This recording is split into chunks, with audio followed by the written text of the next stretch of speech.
It's winter time, but it feels a little different this year. Not only because the temperature is jumping between 15 and 85 degrees within a few days all the time, but also because I just quit my job. I was the founder and CTO at a successful open source company for almost 10 years. I helped grow it from one employee to more than 125 full-time employees today, and I've learned a lot about what works and what does not work, but I want to create. And I'm starting something new. A new full-time open source project and a company behind it. Because I end the day with a great sense of accomplishment when I created something. I get a boost of energy from seeing people use what we made. And I want to create something really good. Something people genuinely enjoy. So, what is good software? Good software didn't take shortcuts.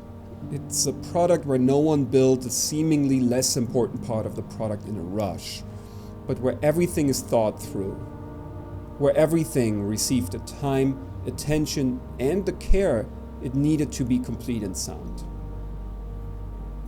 What it does really well. If this means it has to do less, then that's fine. But to make this work, to build great software and to do great things to be really proud of, a few conditions have to be met.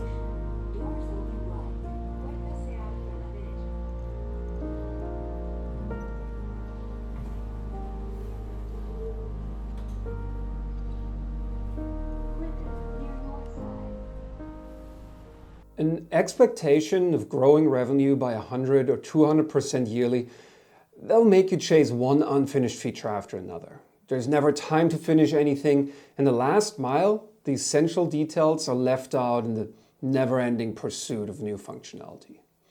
And this pressure, that leads to shortcuts, a bad user experience, and honestly a bad time for everyone involved, including the user.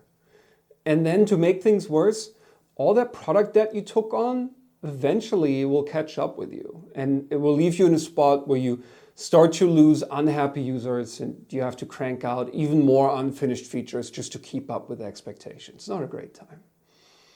I think in contrast to that, if everyone, truly everyone involved is on board with slower but sustainable, and you'll hear me say that word a lot, sustainable growth, I think you can build software that people will love and continue to use. And on top of that, I think you as the authors, you'll probably enjoy your work more again also. A very important thing in that, proper planning and project management are super important. But you'll often get it wrong. Humans are generally terrible at estimating effort, and that includes myself. And in that case, if you got the estimating wrong, you must either delay the release or you move an unfinished feature to the next release.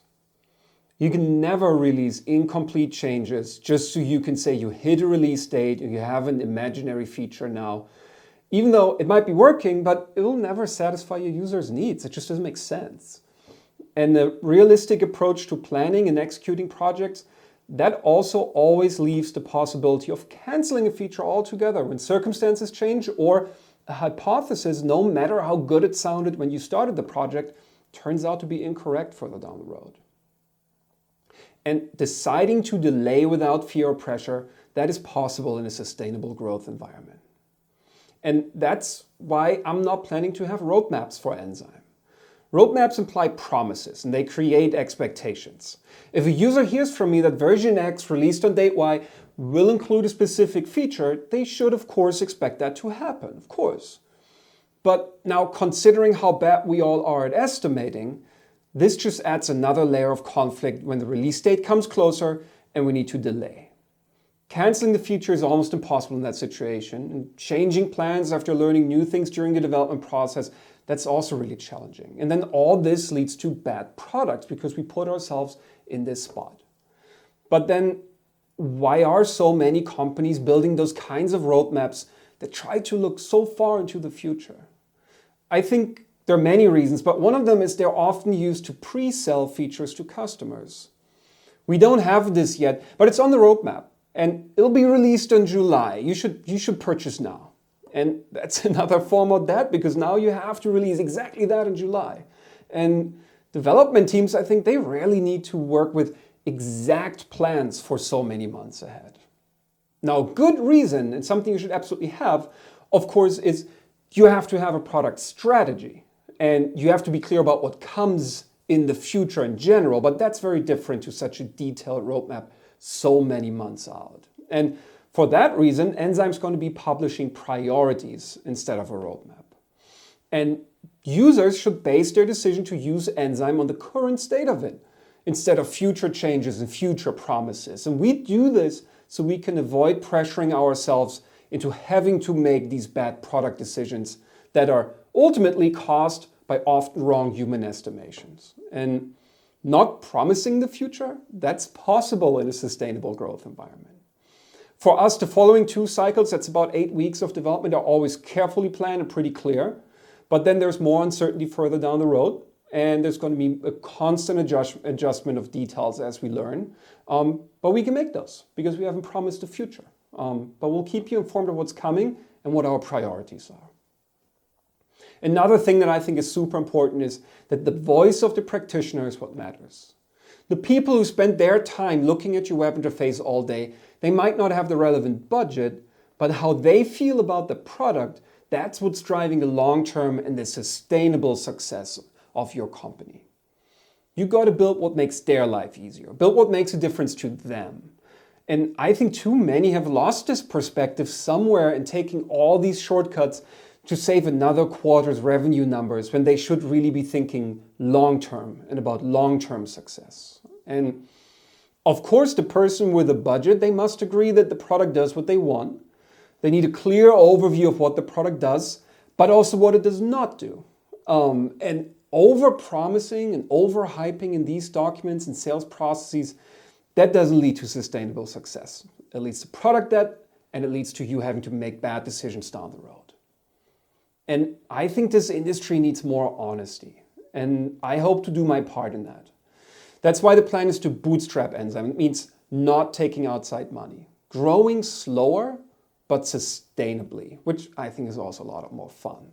So now I'm building, writing code again. I'm spending time on GitHub. I'm learning new stuff. I'm even reading RFCs again. It's kind of fun, to be honest. And nzyme is in the middle of a massive rewrite for version 2.0 right now. I'm taking the existing Wi-Fi focused core of nzyme. If you've seen that before, then that's what you've used.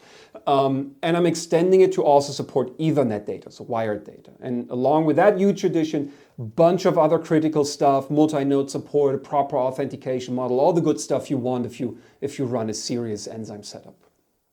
And it will also bring, well, the goal for it is to bring deep visibility into your networks and deliver on a promise that I think intrusion detection systems today fail to provide. A combination of automated detection paired with top-class instrument for human operators. And on top of that, nzyme is also going to forward parsed and enriched network data to other solutions because nzyme wants to be good at what it does, but not try to do everything. So we'll make that data to other solutions like log management systems that have their very own strengths. And of course, nzyme is going to stay free and open, no change to licensing planned.